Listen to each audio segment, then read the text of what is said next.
back again to Amazing Conspiracy Realist channel. Um, so, without further ado, I'd like to make this broadcast a tribute to my dear friend and former guest on the show. Oh boy, I gotta figure out this camera situation here. Alright, hopefully that stays. So, yeah, I'm just getting settled into a new place. I don't even really have a desk set up for my computer yet, but that's a whole nother story. But I really wanted to make this broadcast today about former guest on the show, Justin Crakow, and my former bandmate and my best friends in the whole world. And this was the band we were in back in 2009, 10, and I guess a little bit of 2011. It was a very difficult and trying time period for me personally. Back then, I think Justin was 19 and I was only 18 years old when we were in this band together, and I had just graduated high school, and we were trying to have this punk band be something that really was going to be a threat to the establishment and the New World Order and stuff like that. And it ended up being where we just didn't have our lives together. We had learned a lot about what was really taking place, but we just didn't really, we were just getting thrown out into the world after having graduated from the indoctrination system of the current schooling system and everything. And so Justin and I both had a really hard time, coming up, in our late teens and early 20s. It was just kind of a total shit show for both of us, and we ended up on the other sides. We ended up on the other side of the country, both of us, and the other side of the world at times, and we chatted on and off, and had lost touch for a couple of years. And he had gone into some, rough patches and had dealt with a lot and we both had a lot of addiction issues and things like that, and emotional issues that came up and relationships that came up, stuff. But then, at a certain point around 2017 or 2018 or so, Justin and I would link up again, and we would just talk about, the state of affairs in the world, and we, realized that we saw eye to eye on a lot of stuff, and we had both formed other bands, and, had been trying to fix our lives since No Vice, and, No Vice was a great experience nonetheless. I mean, we recorded 12 or 13 songs together, and Justin had a lot of great songs that he had brought to the table, like Disease and It's Your Life, and I mean, this is just the cover to the. It was a split EP that we did with a band called A Truth. We also have a full length album, No Vice, and that's on Spotify, and you can check it out. I also had Justin on the show back in 2021, and we had a great conversation, and I'm gonna be posting that along with this video after it's published, and definitely check that out. We had a lot of fun, and we had talked about doing it again, and it was just one of those things that things kept coming up, and it was a thing that kept getting put off, and I feel so bad about that right now. I just feel bad in general that there was even times when Justin and I had talked about, it was kind of always a back and forth thing. It's been going on since almost 2013 or 14, where it's he was living in North Carolina, I was living in upstate New York, and it's what are we doing? Why don't we get together and play again? And so it was a question of who's gonna move where. And I promised him a few times throughout my knowing him that I would move down to North Carolina, and I had set my intention on doing that.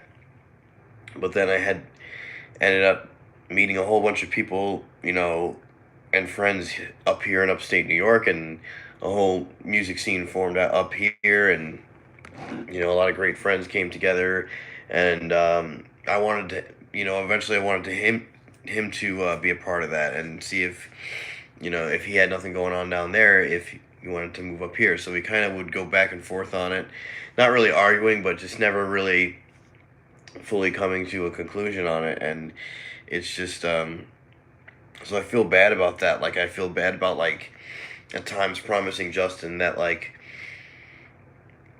I would move down there and that we would start a band again, and just never followed through on the promise. And I just feel bad about that, and I feel bad about just the fact that we couldn't do more creatively together, like musically. And then eventually towards the end of his life, which I had obviously no idea that it was going to be the end of his life. And it was a big lesson for me, to learn, that relationships you have, the people that you're with are not going to be around forever. And so it was just, there's a lot of stuff that we had talked about doing another podcast, and we were going to go in depth about the history of our band, No Vice, and like what we really feel like, you know, the true history of the band, according to me and Justin. And that's something that, like, me and him really had, like, a lot of stuff that we wanted to get out there that's, like, kind of not important as much now that he's gone. Like, it's like, we're just really happy for the music, is something that he left behind as an imprint of his, like, soul. And, like, I mean, really, anything that happened back then, it was like drama between people. It's like, so doesn't matter now, because he's gone, and he would want this music to continue to be heard. And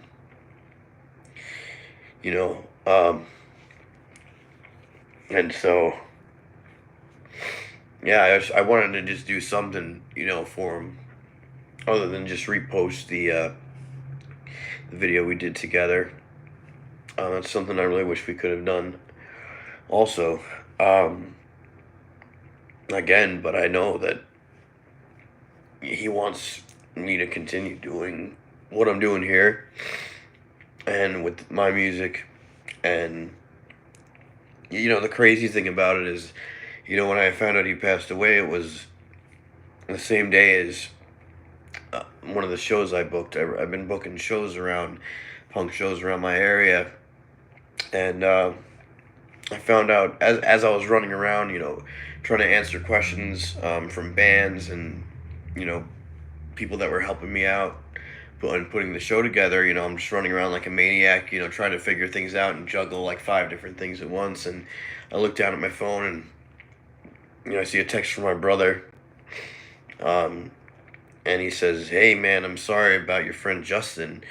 And I couldn't even process it. I looked at the phone, and I was just like thinking and it just felt like so unreal. And then I had put 2 and 2 together and realized what had happened. And it didn't fully hit me yet, because I was just in the middle of doing this, putting together this show, and I was just like, really, like, on top of everything else. And then I was like, wait, what did I just hear? Like, and so it was like I had to process it.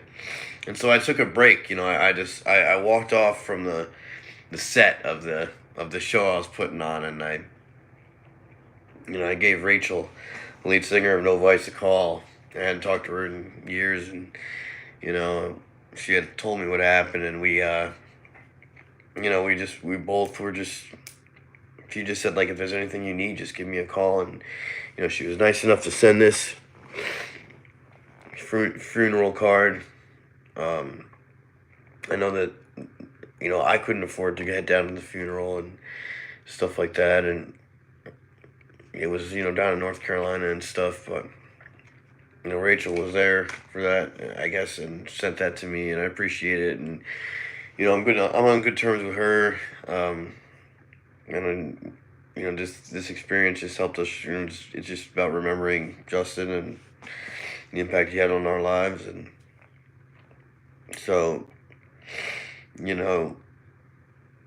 trying to think what else here. I mean, yeah. So I'm really glad to have that. And So I'm losing my train of thought here. I had something else I wanted to say about that, but yeah, it's just something that, you know, taught me a lot about death and grieving. And it came at a time in my life where, I was transitioning, and finally this apartment here is the first place I've ever lived on my own. And so I've lived with parents, ex-girlfriend, brother, and then I had 3 roommates, and I'm finally on my own, completely in my own space. And so it feels like, kind of a new start. And my friend Megan had done a reading for me, after Justin passed. And she found that in the reading that Justin's spirit, is basically encouraging me to continue on and not feel bad about, what we didn't accomplish together while he was here. Is that we're just continue on with the Death Cult Pharmaceutical, and and doing the great work here, and trying to get and continuing the research. Because people that may have been close to Justin, friends and family that were involved in the Long Island punk scene with us, it's like, may not know that Justin actually, and you'll know it from when you listen to the podcast episode, that he did sympathize with some conspiratorial viewpoints. And so me and him had talked a lot about that, and just different things, like of course 9/11, and just the overall corruption of the system. And MK Ultra, mind control was a big topic of, and Justin was, he was awakening to how dumbed down and mind controlled, people were. And he didn't buy into like a lot of the propaganda that's out there, that's directed towards more compassionate, people in the world and stuff. And so he questioned, things, and he didn't just, if people that are involved in the punk rock scene, are involved in some like leftist ideology, he wouldn't just go along with it without questioning it. He didn't identify with either the left or right wing paradigms. He saw it for the, divide and conquer mind control strategy that it was. And so, that was one thing. And he was always, he really like was someone that like very honest and forthright person. Like he was like no bullshit kind of guy. And it's like it was inspiring for me to, it's like his attitude, he just didn't really take shit from other people. And so, and like I said, Justin, his spirit is still here. And I definitely feel like his spirit was present at the show that I did for him. It was already a month. It's been a month since today is his month anniversary of his death. So we had the show 3/24, and we didn't know it was gonna be a tribute to Justin. We were just having the show already. So luckily, some of the folks down on Long Island have decided, in the Long Island punk scene, have decided to have a show sometime this fall. I think November 25th, they're talking about, and we're gonna have a tribute show for Justin down there. And I know Justin was in a lot of bands. I mean, he wasn't just in No Vice. He was in a band called The Filthies early on. That was, early 2000s to mid 2000s, I think he was in that band. And then he was with us in the late 2000s, No Vice. And then he went out to Vegas, and he had formed a band out there. And Active Lies, he was in that band for a while. So, and so a lot of the people that are going to be performing at that gig on Long Island are going to be doing songs from, Justin's bands, and my band's going to do some No Vice songs. And, we're just, we're really stoked for the opportunity to pay tribute to him again for that. And you know, and it's just great to. It's like it's unfortunate that like we can't just come together. We have to. It's like it takes a tragedy for people to come together again. But like, there's been a lot of division, and like obviously as far as physically, I physically moved away from Long Island and moved on from, the scene on Long Island, and it wasn't all bad. It wasn't all toxic. And I'm not saying that, like, there was a lot of great memories. And, part of like who I am, in this experience, you know, as far as a musician goes, it's like Long Island punk scene was the thing that really showed me that, like, you don't need anybody to do it for you. It's totally DIY. You can do it yourself. You can book your own shows. You can, you know, put together your own, if you know someone who records, you could have them record your music DIY style. You don't need to pay thousands of dollars to go to a professional recording studio. You can, get your own software and learn how to do it yourself if, you're into that sort of thing and you're not a Luddite, as Mark Passio says. You certainly, you can learn the skill set to publish and put out music like you could with podcasts and stuff and any other type of, creative outlet. So, and, I had started going to shows back in like 2006 and 2005 and around then, and it was a little bit different in terms of like, there was still kind of magazines, like zines were still sort of a thing, and websites were the websites were more like not totally. It wasn't like you had a Facebook page. I mean, there was MySpace and stuff, but we had a website called LongIslandPunks.com, and everyone had their own little screen name and username, and so it's like when you go to shows, you see the guy that you talk to on LongIslandPunks.com, and then you actually meet them in person, then talk to them, and then they no longer. It's like instead of that it going like where you would meet someone online and they're just an online personality. It's like you meet someone online and they have the username and they be part of the punk scene, and then like you know like I was Didi Pacino, that was my username on LIHC.com, and then so then people would run into me and start talking to me at a show and be like, oh wait, you're that guy from that forum, you're Didi Pacino, that's your username, like. And so it's like you'd meet people that were previously online personas, then they become real, and like it was just different. And we had it was just more of a DIY attitude, and it's like here in upstate New York, and I don't know how it was for Justin down in North Carolina, but it's still kind of a new concept to just be like, why can't you just be like, let's have a show with original bands and like charge people $5 at the door to hear some original music from local, alternative rock or funk bands. Like, I mean, it's something that's pretty common in bigger areas and cities, and so I'm bringing that to the area that I live in now, and if people are hungry for it, they're looking for something like that, because even on Long Island and in most places, before, and especially before punk rock started, the norm was to just have like a cover band play for like a couple hours at on a Saturday night, and so that's why CBGBs, of course, changed the game for punk rock, especially in the New York City area.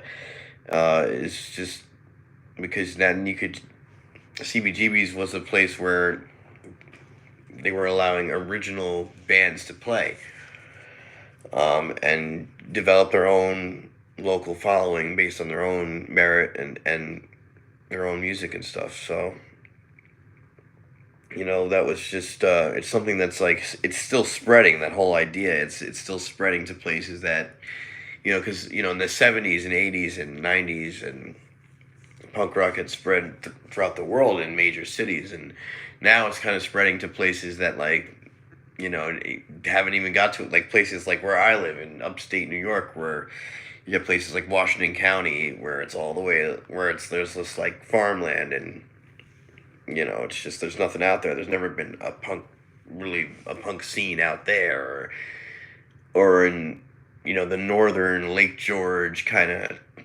touristy area that we live in up here. It's like there's been some original music scenes here and there, and but like we're kind of bringing that whole thing back. And so yeah, I have a lot of, like, I have a lot of gratitude for those years, living on Long Island and being a part of that scene. And and that's how. And I know that scene was important to Justin, and he had known a lot of people who passed away just from that scene. From because he was out, and a lot of people who were from the scene were from Coram and Salem and out east on the eastern end of Long Island too. And so, you know, me and Justin didn't go to high school together, but we met each other through the Punx scene, and we started jamming together, and he became part of No Vice. And he was really an amazing guitar player, and like was able to be like the perfect lead for the riffs that I was coming up with. And so and for years, leading up to his death, I've been craving that again, and just like and at times, I've jammed with other folks, not anyone in my band now, but like there's been times where I just was trying to form a band or start something, and the fire and the spark wasn't there. And I remembered what it was like jamming with Justin, and how well it gelled. And it's like we even have a picture of Justin playing guitar and me playing drums, and then behind that picture is a picture of the Beatles. And I think you can only see like Paul and John or something like that. So it was just like this weird kind of sign, like, that I really should have gotten in touch with Justin and started something, and we would have been like great songwriters together. And we already were in a lot of ways with No Vice, but like we could have done more. And like I said earlier in the broadcast, that's just the main thing, is like I feel like we could have done more. But he is encouraging me to continue on with what I am doing, and as hard as that's been, real quick, I can now shift gears and talk to you a little bit about what I've been going through, and the changes I've been making in my life. And it's very late and very tired, but as usual. And I tend to draw a blank whenever the camera's on. Like whenever I'm thinking about and anticipating doing a video, like all the ideas are right there, and easy for me to express and picture how I'm going to express it in my own head. It's just like I can't express what the heck is in my head outwardly, and like I just draw blanks and keep saying and and so I really need to learn the trivium method and sit down and be able to read an entire book without getting distracted. And that's my struggle and stuff like that. But so like before Justin had passed away last month, I had been dealing with just the fact that like I had been in a relationship with someone, actually, who's never going to watch this show, so it doesn't really matter. A former friend and bass player I had been living with out in the sticks. And man, I'm really drawing a blank here.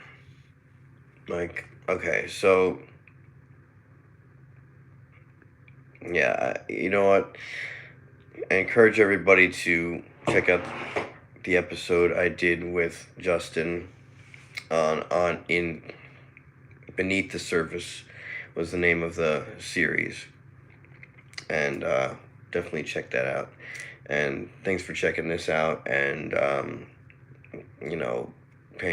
helping me pay tribute to my late friend Justin Crakow. Still trying to deal with the grief of the whole situation. Um, and so yeah, I guess I've regained my train of thought, and we can maybe continue a little bit longer on the broadcast here.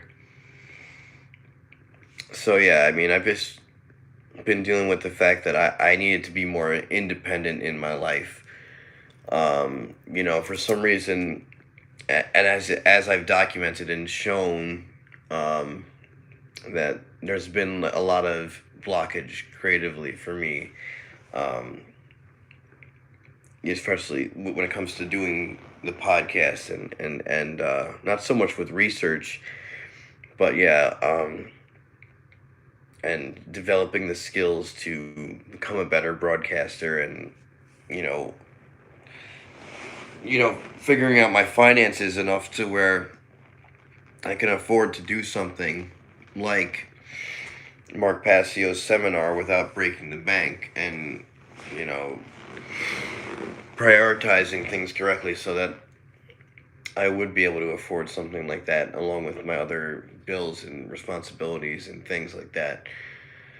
Um, and so it's hard, I haven't found the time, and that was one thing that, as bad as the pandemic was, is that like it was just kind of an excuse because nobody. I didn't want to go out, not because I wanted to didn't want to get sick or was worried about COVID. I just didn't want to go out and see all the people and the state of mind that people were in and the environment. To me, it was like bury down the hatches times, and so that motivated me to be like, well, this is the end of it all, and it's time for me to make my final stand, and that's what initially gave me the drive and the vigor, the vitriol to start this channel and kickstart the first couple episodes that came out like rapid fire. And I connected with Dom Tremblay and I connected with Mario West, and it was during this like very dark period where I was able to really hungry to connect with other people that cared about freedom and rights, and because I just felt like really in the dark and alone, because I just felt like no one around me really did, and they were kind of going into full-blown mind-controlled New World Order mode. Even people that were starting to wake up in my life, where I had gone back to sleep and had taken the blue pill again. And so it was when and I've gone over it before on other broadcasts, and I just keep kind of reiterating that, like, once things started to open back up, it's like a whole new life that I didn't even think would happen started to manifest for me. And at the time, when I had started the podcast, I was, before that I had lived with a roommate who, we were bros, and we would go to shows together and bars and things, and I had just met him, but I knew that there was we clashed, especially during the whole pandemic. It was just I didn't feel free. The whole point is, maybe I don't want to say anything too personal against this guy or this person, but it's just I didn't feel free in that environment. And so once I had, and the trouble is that, like, I had moved out of a relative I was staying with's house during the pandemic because I didn't feel free anymore in that environment. And I just felt like it was time for me to move on and not feel so dependent on family, and be more independent, and not be a burden on my family, and be more like independent for myself. So that was the main reason for moving out of my brother's, and then finding another roommate and seeing if we could just kind of coexist and share the space without getting in each other's hair and getting in each other's life path way. And this guy was kind of a more invasive person, not someone that's like very comfortable being by themselves or comfortable with people who like to be by themselves. And it's not like you want to be by yourself all the time. It's not like I'm a hermit It's just that, you know, to me, I have a mindset that says like there's times to be in the with world, and then there's times to be in the world of the self, and the world of in your own inner world. And you have your own private space and your own layer, so you can contemplate and you can process things without the distraction of other people's lives and auras and situations. And what I find is that so many people that I meet, as great as many good qualities as they have, is that the biggest flaw and kind of turn off for me is that I see so much insecurity in that people are like have an inability to be with themselves, or even understand why you would need some time away, or you have your time with people and you have your time to yourself. To me, both things are required to be for me to have balance and some kind of sanity. And I just run into people who don't understand that, who need attention all the time, who need to be with people all the time, and I figured it out. I think what it has to do with is the fact that they don't. Whereas if I'm going through something, I want to think about it and contemplate it, and I want to, these types of people will say, "Oh, you're overthinking." It's like, no, I'm not just thinking. I'm thinking, feeling, and trying to figure out, what does this experience mean for my soul, and what is the lesson here?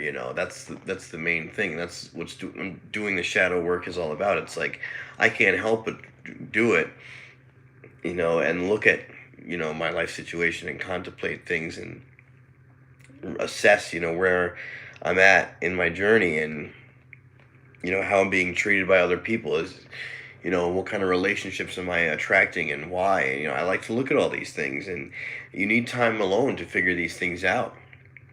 And other people I notice, don't want that time alone, and they think that like when you're like, because like when I'm upset, they think the solution is like, well, come be around more and more people. And let's plan out more things so that you can not be by yourself when you're upset, and so that these people will distract you from whatever you're going through, and that'll somehow make you feel better. And it's like, yeah, sometimes when you're going through something hard, like for example, like the loss of my friend Justin, when you're going through something hard, there's going to be times where you really feel like you need to, just after you've done some grieving on your own, you need to kind of just be around friends and be with friends, and just but you want to be around them when you're grieving, to confide in them, to say to them like I'm going through this really tough thing, and so I appreciate you being there for me right now, and like for example, like it's like when Justin died, like I didn't want to be around it, like a bunch of people that were going to try, or like the people that I was around, I didn't want them to feel like they needed to change the subject and and bring something else up and distract me from the fact that Justin had just passed away. Like I wanted to remember his life, and I wanted to tell people that didn't know who he was, that he was a great man, and that he lived, and that this is what he did, and this is the effect that he had on my life. Like, I wanted to kind of, just bring that out and just be with people and say, that it's just great to be able to discuss that. And I was able to do that with some friends, but then other friends the answer is more distractions, more, and so that's one thing that about going back to my first roommate after I'd moved out of my brother's, was when I moved into that place, I thought like, here there's no sibling rivalry, or just turmoil, or whatever I felt at the time, because at the end of the day, it's me, it's not my roommates or who I'm living with, but like it's whatever I felt at the time was stopping me from doing the great work, I guess I felt sort of judged, and if I were to do a podcast, um, and someone was in earshot, then I would feel judged, and like I'd have to, or they would say I was being too loud, or then they would confront me about something I said and said I shouldn't say it publicly and not in their house, and it's just anything they can do to try to restrict the situation. It just felt like subconsciously is what they wanted to do, and so I just thought, each place I moved into, this is going to be the spot where I feel like I have the right feng shui and the right energy, and everything is lined up perfectly to where I can do the show and do the research and really take a bite into the great work and that whole life, and kick ass at it like so many people are out there doing, like Corey and Adam Finnegan and Dom and Wizard Factory podcast and Catherine Waters. So it's like, and I'm glad that there's a lot that these other people are out there doing this, and picking up the slack where, because there was a time where I thought like that I was one of the only people that really was following the work of Mark Passio and really understanding it. It just felt like it was so few and far between, and it still is. But like at least with the One Great Network, you can really gauge that how many people are doing it, and that there are other sources you can go to and different takes and ways of expressing natural law information.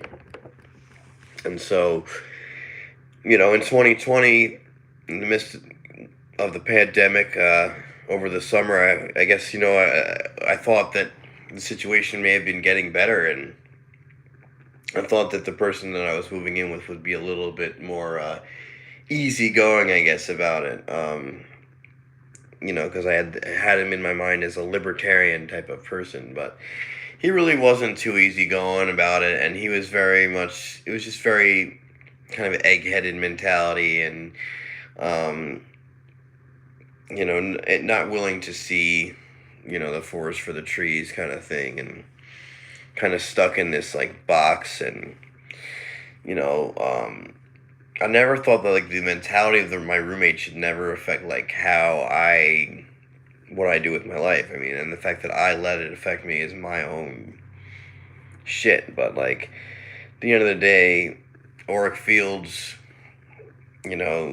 clashing and having a negative effect on you can be a thing too. And so I think that that's partly what was going on, is that I just didn't feel like I was in a really space or environment to learn, and I kind of found myself wasting away, and just kind of going through the motions of life and wondering why I wasn't fulfilled or happy, or certain things made me more fulfilled and happy, but it always felt like something was missing, and and that was really my own privacy, my own layer, my own space, and so after I'd moved out of there, I had just gotten sick of the personality clashes and just the lack of freedom that I had felt, and I was just said like, I'll take a studio apartment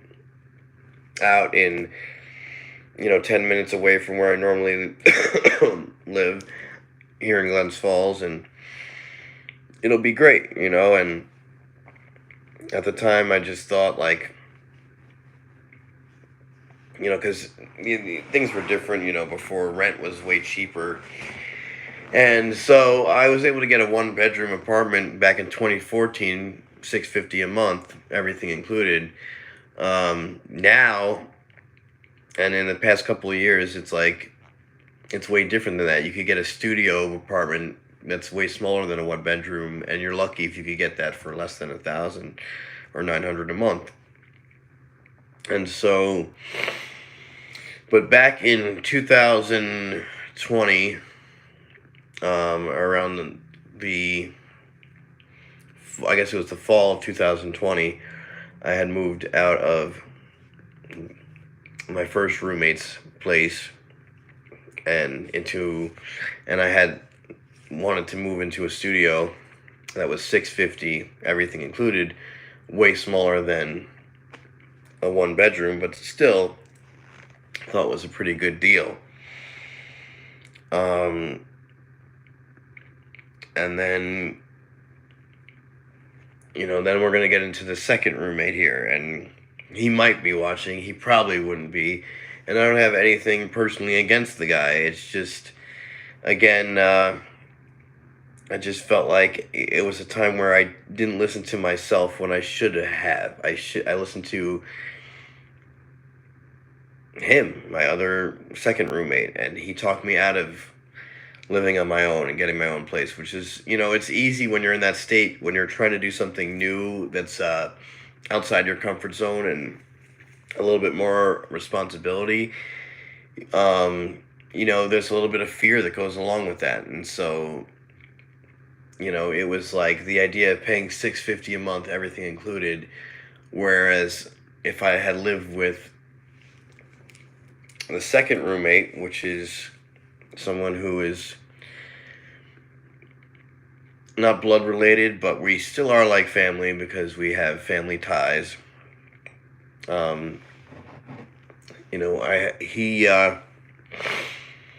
He had talked me into moving in with him, which was a bigger space, and I'd be paying less.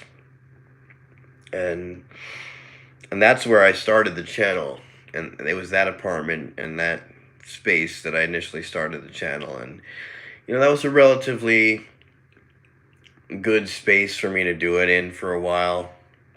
And that was the time when things had opened back up a little bit in 2021, 22, and concerts were happening again, and people were starting to not as afraid to go out and do things that they used to do, and form bands and start having shows again and go to open mics. And so 2021 was a really exciting and creative time period for me. And the thing that was unfortunate was that I used to have a crazy amount of time to do conspiracy research, and I just thought that in 2020 the world had gone completely crazy and insane, that I would never be able to relate to anyone ever again that was still mind controlled into the system, and that I was going to seek out only awakened souls from then on there out. And like I said, I had met Mario West and Dom Tremblay, and I still wasn't really happy with as much as after Justin's death, I cherish everyone in my life a whole lot more than I did back when I was angry with everyone for, basically enslaving me with their ignorance, is what Mark Passio always says. And it's true, and it does make me angry still to this day. But there's your loved ones, there's people that you care about, there's people that have other qualities that are valuable. There's people that can bring joy and positivity to your life, even though they may not be all there, and they may not be perfect or awake and stuff like that. But so eventually, still, I think subconsciously the fact that I didn't have my own space was bringing me down. And roommate number 2, he was a good dude. It's just that he had a child, and so obviously there's always a concern about just it was hard. I couldn't really have people over and meet, and just bring, if I met someone somewhere, I couldn't just bring them back to hang out. It was restrictive on as to who I could have over. And it was kind of just when you're a shared roommate situation, they have a child, it's you don't want to bring strangers or people that the kid doesn't know into the situation. It's just, again, it felt there's something about the environment that just felt too restrictive for me to just do what I need to do and be creative. And I was pretty creative in that apartment though. I created Lex Naturalis. I had done this, but it's just that like I kind of kickstarted these things like ACRC and Lex Naturalis, and I kickstarted DCP, my band Death Cult Pharmaceutical at that time, and that's been running pretty strong. Out of all the things, it's been the most consistent thing that I did as a contribution to the great work, and actually, our latest set of lyrics are really, I think, conscious, and I've been writing a lot of conscious lyrics, and then we parted ways with our bassist who was unconscious in a lot of ways, and to me, and he rejected a lot of conscious lyrics, and that's one of the reasons why I don't think we really could be in a band together. It's because if I want to write something that's based in truth and natural law and freedom, then it's just like I didn't want it to be rejected and put to the wayside and not included in the project. So that's been fixed, and also for the memory of Justin, I'm just glad that we can all bring back those types of lyrics, because for years I was in a band called Archfiends, and we had a lot of fun, and we were a very kind of upbeat, gimmicky kind of horror punk band, and that was fun for a while. But that was post No Vice and post the kind of political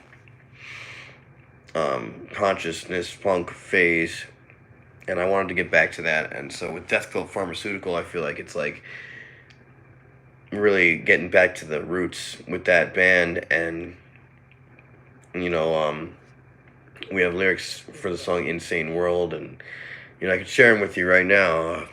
This is important to me. I'm also telling a story here of what's been going on. And so yes, I had started the podcast ACRC at that apartment, and I had gotten up to, I'd done interviews with Adam Finnegan, Mario West, and I had started a series, De-Occulted, and I had done the episode on debunking Darwin, which I had promised a follow-up episode to the audience that I never delivered, and really good presentation though. I'm proud of that, and I think people should go back and check that out too. But I mean, I've been trying to figure out where my creative blockages have been coming from, like, all this time, and it could just be just time and like scheduling, and just being just spreading myself out very thin between just the fact that I have to work a slave job, and I have commitments and obligations as far as Death Cult Pharmaceutical is concerned, and just other things that come up, miscellaneous things, and just the whole COVID thing had helped me kind of like cherish having a social life and being with, I feel like I have a really good tribe of friends still right now, and we have some of our differences and stuff, but at the end of the day, it's like when and I'll get to this part of the story, is that I have a lot of friends who got my back right now, and it feels good, and it's not something that was the norm for me before COVID. And the trouble is that there isn't anything in the world that's causing us to be divided right now as far as worldview. I don't know if it's my friend group that is just not like that confrontational group where it's like I think that everyone would just, like, any major disagreement just don't come up. I mean, right now, but that could change. That could change. Based on how the narrative goes, and because the dark occult mind controllers of our world, they can figure out ways to divide people. And they do that through the narratives and through the the trauma-based mind control tactics and the fear that they put out there for people who are not aware of how this whole thing works. But right now, I still feel like I'm in a pretty good place. I'm grateful for a lot of the things I have, and I know that people around me are not, friends and family that I do love and care about. They're not going to be around forever, and I recognize that. But nonetheless, I'm still here for. My purpose is to serve the truth still. It's like I don't like to be in total opposition to the people in my life, but at the end of the day, I'm here to serve the truth, and so it's like, and I think they'll understand we're not going to agree on everything, and that's just how it goes. And so this song is called Insane World, and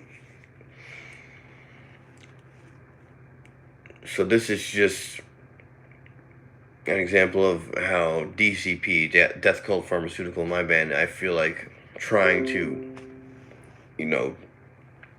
do the great work through our music as best as we can. So we have evil rules with an iron fist, corruption lies abound. It's the people who still can't see that are the real fucking clowns. That propaganda machine, it's their fucking creed. Gotta keep living in an insane world. Boob tube basic bitches try to tell me they're informed. Head up their ass, no intelligence, they've just been fed the norm. Don't they know you should never conform? And then we say, gotta keep on living in an insane world. Gotta keep on living in an insane world. Bootlicking war and politics. Fascist mob pled, do not resist. Soccer mom said, hey, watch what you say. No freedom living in the USA. So definitely kind of a fun, and when you hear the music, it kind of makes more sense. It's kind of a funny, kind of quippy kind of tune, jingle. And so yeah, and so anyway, getting back to the story that whoever's watching is either paying attention to or not. Excuse me. This is the first place I've lived in by myself, for anyone who's just tuning in.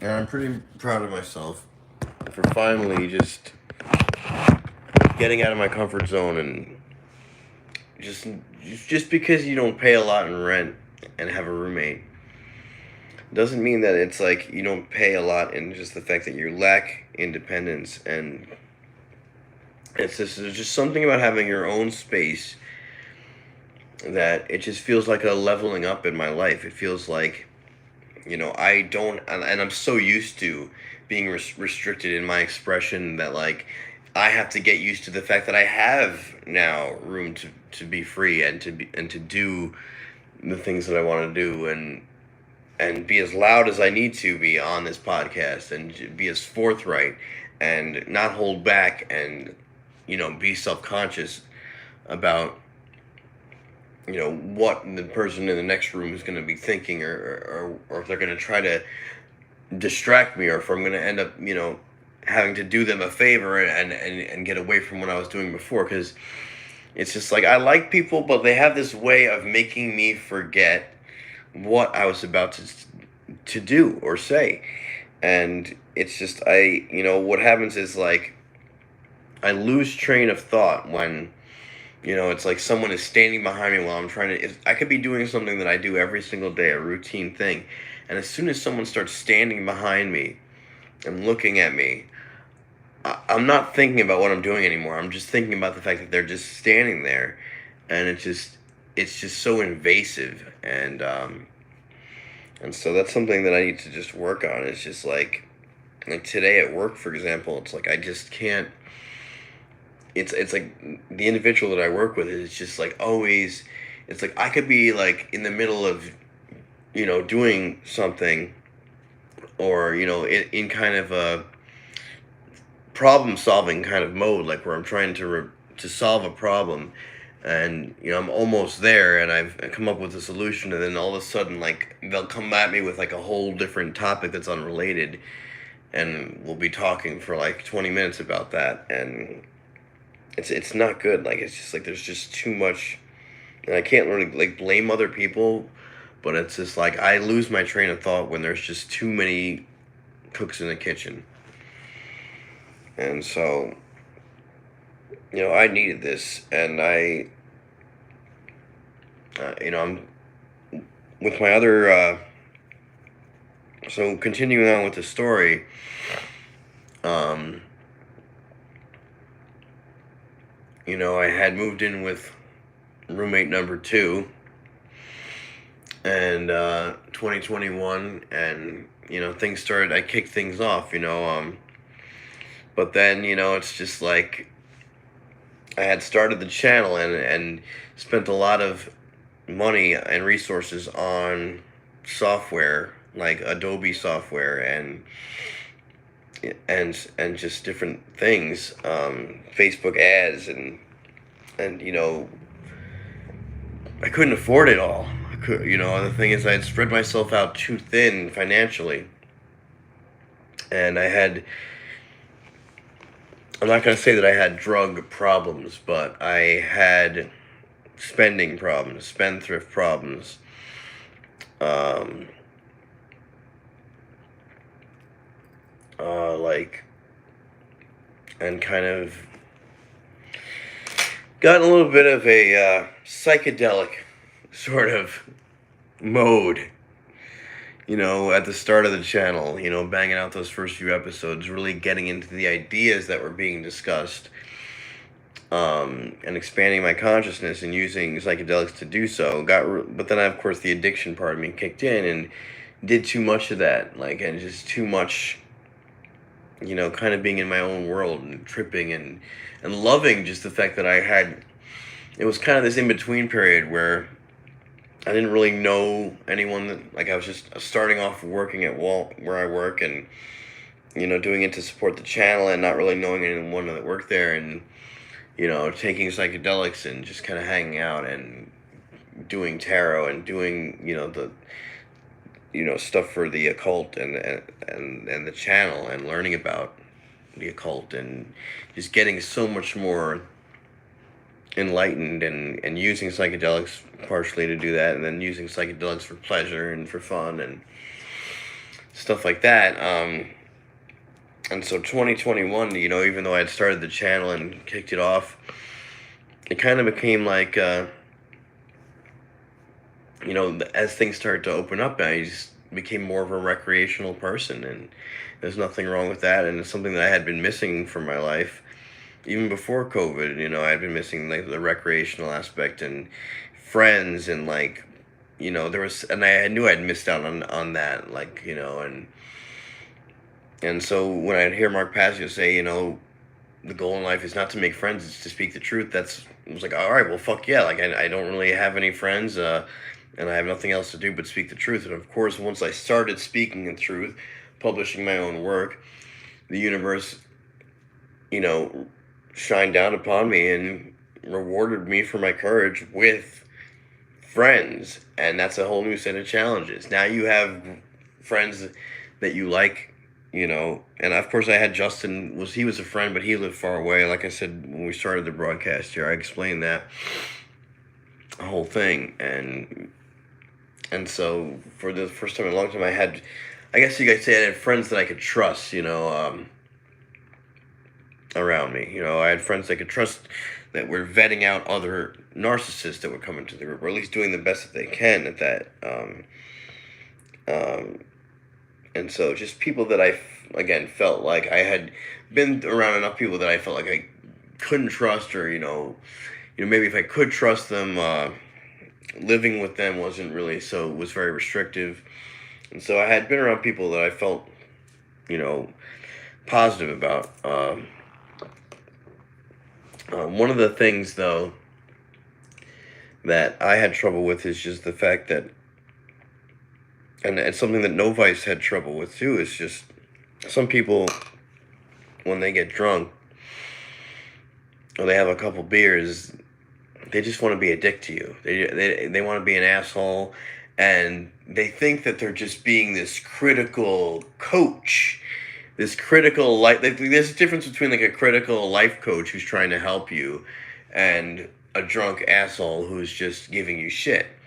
And so the drunk asshole who gives you shit feels he or she is the critical life coach in that moment, and that really pisses me off, and that really sets me off, and you know, just in general, just like, I don't have like an alcohol problem myself. It's like you could say I have addiction issues and that I have dependency, issues. But when I drink, I don't, at least I try my best. I think that the most important thing is to, if you are dealing with some type of, life's hard in general, but like, if you're dealing with a tragedy or something like that, and you would go out and get hammered or something, like if I was dealing with Justin's death, there was a time recently, after Justin had died, where I did get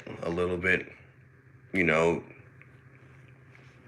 overly drunk, and yeah, I was a nasty person to be around and I wasn't I wasn't like violent or anything, but like I remember I just kind of freaked out on people and stuff. And it's just like when you're going through stuff, it's not a good idea to get wasted, and what happens when someone's constantly dealing with, it's like, I think that like drinking is for when you just want to relax and have a good time, and you kind of have your shit together in life, and you're just long day at work and whatever, you have a beer or two, something you do socially. But like, for people who like have problems in their life that they need to solve, in order for their life to just get out of the rut that they're in, like, and then like you kind of drink on top of it, and you kind of just forget. Your problems don't go away the next morning. They're waiting for you, and they're even. I remember I had this feeling, back when I had just graduated high school. I had a lot of alcohol problems, and like, just remember that like whatever like I was trying to suppress their drinking, it was there the next day. Even stronger for me to deal with, and so. I've had a problem with people who, are hurt and are using alcohol as a,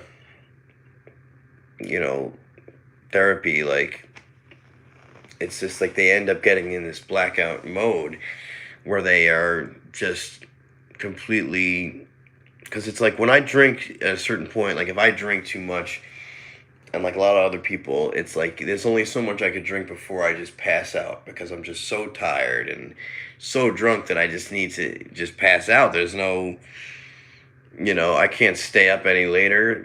That's like even if I'm not like, even if I didn't drink too much, if I like am at a party and I have, a couple mixed drinks and a couple beers or whatever, it's like, yeah, I'm gonna be out like a light. It's just I fall asleep, or it's like I get really sick and get dizzy and then fall asleep, and that's really, either way, it's not good, right?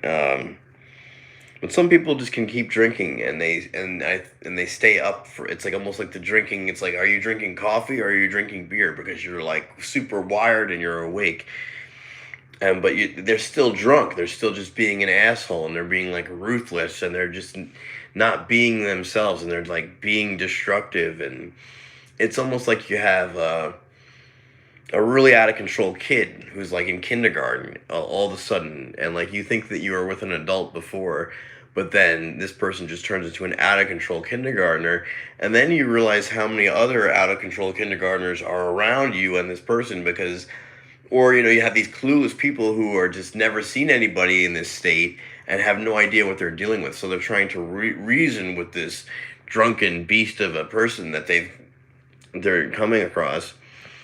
And, it's like then you have to deal with the insanity of trying to explain to that person that you can't reason with this person in this mind state, and so that's where like this toxic abusive shit comes from sometimes, is people just getting blackout drunk, and then like just their personality totally shifts and they're just totally against you, and then people have no idea, some people have no idea, that their mindset has just turned towards an oppositional sort of thing.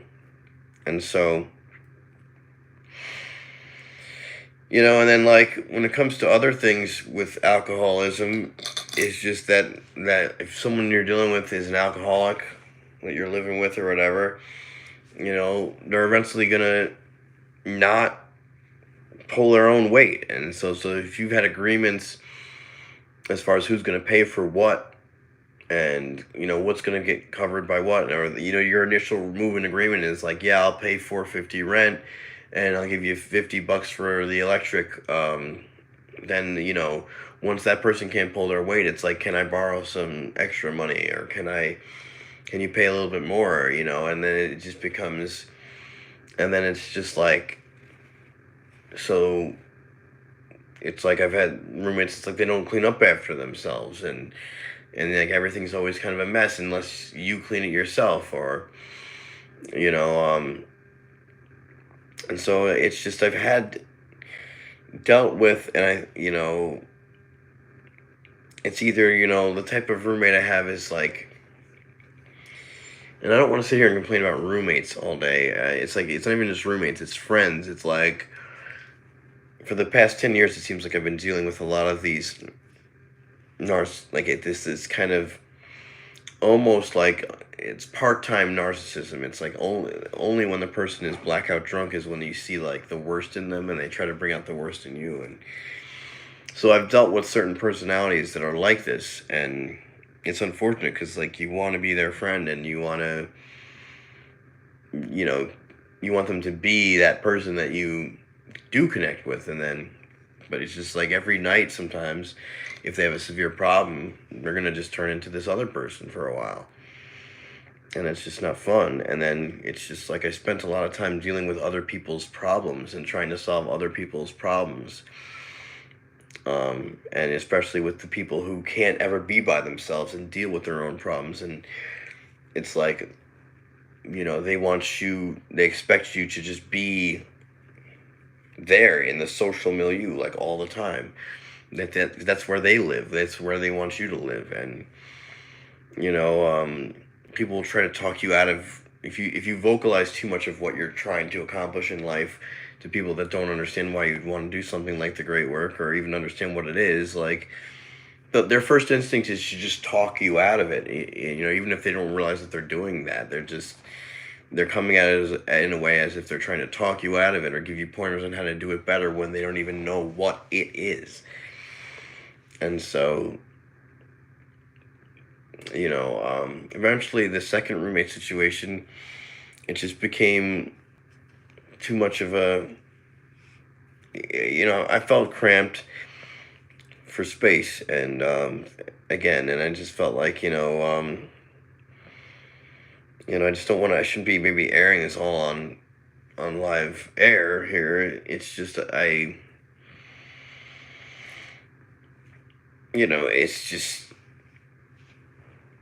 it just didn't work out with that situation, and it's unfortunate. But it's just, I'm still on good terms with the person. It just didn't work out because lifestyles and things came up. And so my bass player at the time, this is about last year, sorry, I'm just very fidgety in person in general. I need to work on that. But yeah, so I had moved into my bassist place, uh, thinking, the rent's cheaper, and we're in a band together, and so this will be where I'll continue on with the great work, and this will be my space for my operation, and even smaller space than before. It was an extremely tiny room. I could barely even fit my stuff in there. Could feel everything starting to cave in as far as like the floor. There was rats crawling. You could hear like animals crawling in the walls, like something like that. It'd be really weird. And overall, that guy was kind of just shitty. We were just shitty towards each other a lot of the times. Our personalities clashed very much of the time, but he was a very condescending person. He didn't respect anything that I really did with my life, including like most of the music that I made for the band we were in together. Just didn't respect, like, we're just, at a certain time, it's like, you meet people who are your acquaintances, you can connect on certain things, you can be friendly with each other, and you have your differences, and that's that. But then when you're living with a person, or you get close with a person that you really shouldn't be close with because, you just don't jive, but you still force the situation anyway. Forces or natural laws going to come together to make sure that situation dissipates as soon as possible. So, it's just like going into this one, I was just like, I know that we're different, but it's like, maybe fate has it so that it'll work because it's so cheap, the rent, and, he's a good musician, and, but it's like, again, it was just a very restrictive environment for me as a musician, and I just felt like he was restrictive towards things that we wanted to do with DCP as far as lyrics and overall the sound. And it's just another situation where someone will give you a bunch of stuff. I was like, oh, we'll use my equipment, we'll use my space, and and for that you owe me your life, and you owe me, just the more they give, the more you owe, and then eventually you can't do anything for yourself, and because you just owe them, and you're indebted to them, and emotionally and in every other way. And it's just like, and so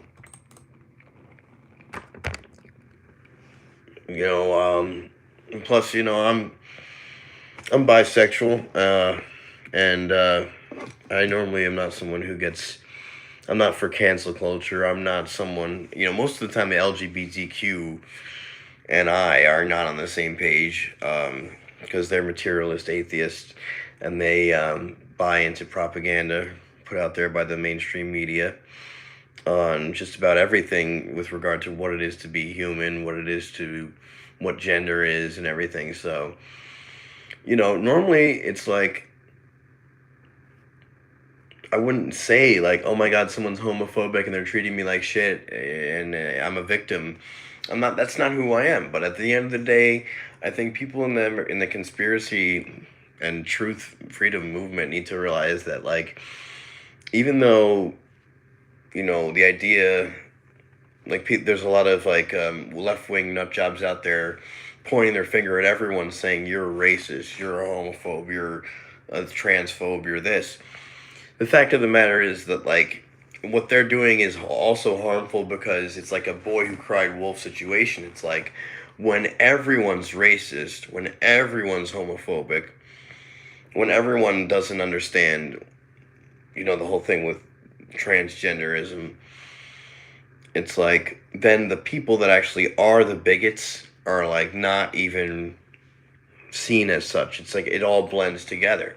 And so when you actually have people that really do, the few and far between people out there who really are just ignorant enough to just be like, well, I hate homosexuality, I think it's bad, I think it's immoral, those people are still violating natural law, or not violating it, but they're advocating for, or at least implying that they own other people's body by saying, like, you shouldn't have sex with the same sex, or you shouldn't express yourself in a way that's, you know, you know, reserved for the other gender or whatever. Like I'm doing right now. It's like, how many people even yet in the truth movement would say like, oh, I shouldn't be doing this. I shouldn't be. It's like, I'm not a woman. I don't. I shouldn't want to be one. And it's like, I don't want to be a woman. I just feel like I've said many times before, is like I'm not on the same page with LGBTQ or a lot of people in the truth freedom movement with this one, because it's like, even Michael Tessarian has said it in at least one of the presentations on the in the Path of the Fool, that like, it's about balancing masculine and femininity.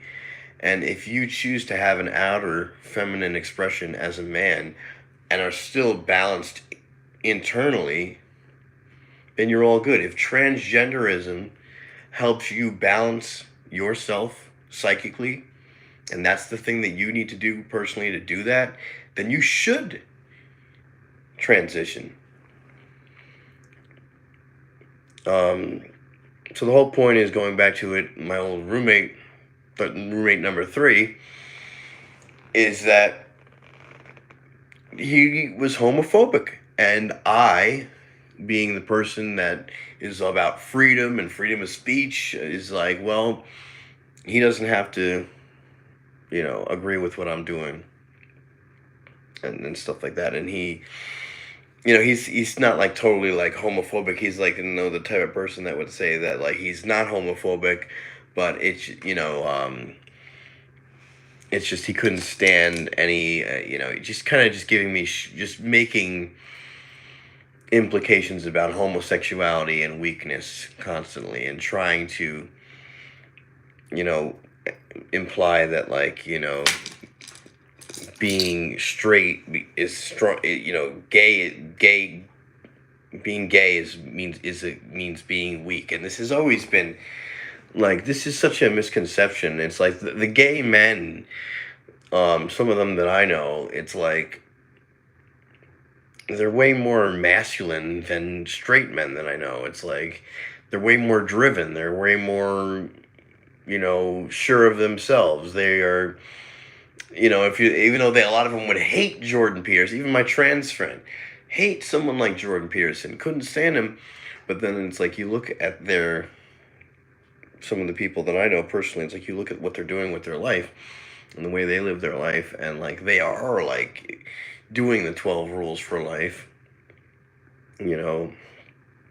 almost like that Jordan Peterson talks about. Like, they do stand up with their back straight. They are very much focused and have goals and achieving those goals. And it's like some of the gay guys I know, like in my life, just like from working and stuff, it's just, they're just very driven people. They don't have like this wishy-washy like submissive attitude towards authority or towards like the opposite sex or their own it's just, so it's like being feminized male, you got to think more of like, it's more like a gamer, nothing against gamers, but like a guy that's just totally just either chivalric in that, like, what I've met, like kind of an overly altruistic type of kind of left-wing asshole type guy, who's kind of kind of like always doing things to get something, like it's like thinking that I used to kind of, it's like thinking that he's being romantic, by doing something special for a girl that he likes, but like the girl doesn't even really know him that well, so if she doesn't appreciate it, then he gets mad. It's like, that's more the overly feminized guy, and like feminized as in that, like the negative qualities of femininity or taking over that guy, or, you know, one guy I know is like, I have too much anxiety, I can't ever work.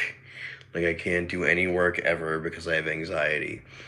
And to me, that's just like, okay, we all know that's hope, just kind of using anxiety as an excuse to not get out of his comfort zone and kind of get into that like masculine role of action, and like how many times do we, like, it's like, over feminization is something that people fall into. It's a mode that anybody can fall into. It's a mode of inaction that anyone can fall into. It's a mode of submissiveness and naivety that anyone can fall into. It's a consciousness state that can be fallen into. So for someone to just like, oh, you're wearing black nail polish, you're weak, you're not like a real man, blah, blah, blah, that's just pure ignorance, and it's implying that like the feminine expression always equates to weakness as a person or incompetence, and so, and he, it's just, he hated the way I expressed myself. He hated just, it just was very hard to have a conversation with, and then after a while it just felt like, you got nothing but hatred and, negative energy directed towards you, and, being talked down to and condescended to. It's just like, how the fuck am I putting up with this shit, after, having dealt with the whole, everything that I've dealt with, just the COVID thing, and kind of moving on from that, and, everything opening up again, and, people meeting new people and doing new things, and, learning all about like the covert narcissist, learning about not getting attached to these relationships with people that don't respect you, and, and here I am doing it again, with this old, I guess with all three roommates, it felt like at some level, it's just like I had like, kind of, like, why am I putting up with the things that I'm putting up with that are contradictory to what I say, I'd be willing to put up with, like,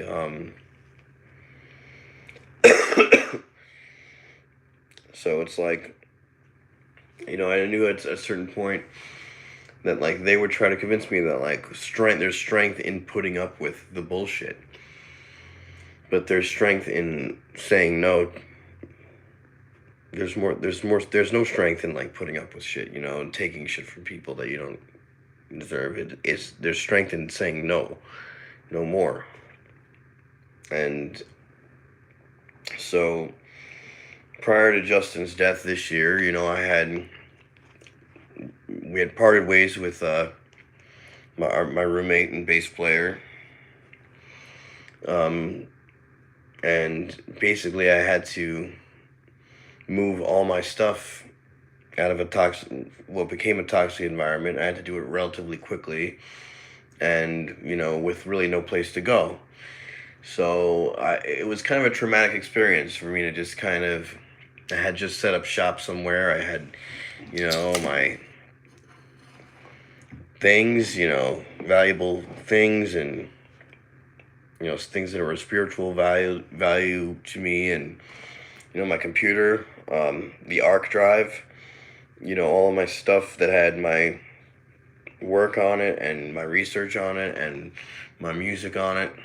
I had to pack it all into my car in like, very rapid and quick-paced fashion, and it just felt really like, for someone who's I'm trying, and as difficult as it is for me to stay organized and on task as it is already, for me to just, and I had to do it. I had to leave the situation. He didn't kick me out, but we had just come to terms that we just realized we couldn't be living together or being in a band together anymore, and so I wanted to leave, and I wanted to get out as soon as possible, and I didn't really care what was going to happen because I was ready to be on my own, no matter what it took.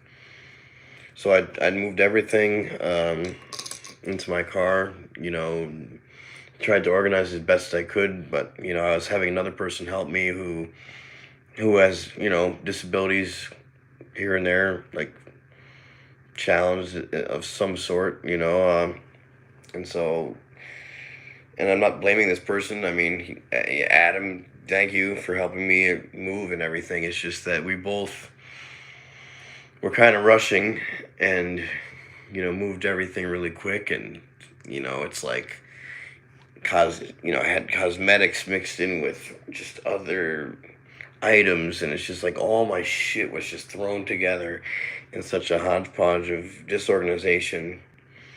And it was like a very difficult experience for me to just be living out of my car and constantly like losing things, and just really getting an idea of what it was really like to be, like I could only imagine what, like, 'cause that's where I was really thankful for the friends that I have and the people that are around me that, you know,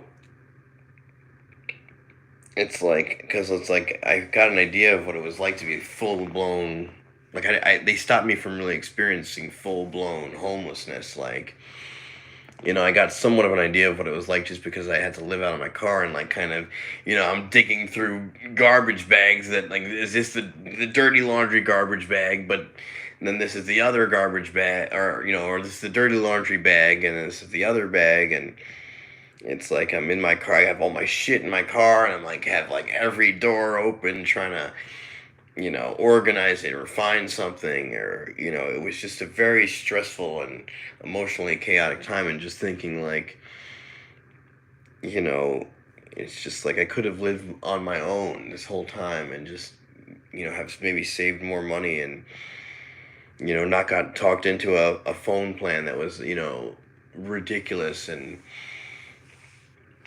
things like that. There's so many things where it's just like, sometimes other when dealing with trying to process, what's taking place in our world, and all the stuff that we learn about through people like Mark Passio, and then trying to process my own experience. It's just like I was just amazed at how like I could have really just been doing the great work the whole time, like and living on my own and in my own space, and not having these other dramas and distractions come up with and getting ensconced in stuff with people who want to suck your energy and take your time attention away from what you really need to be doing. And so,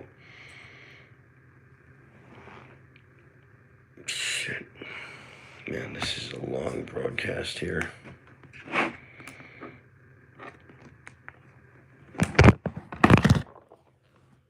All right, well, I don't do this often enough, and I'm using almost this channel as a kind of therapeutic journaling thing for my healing process.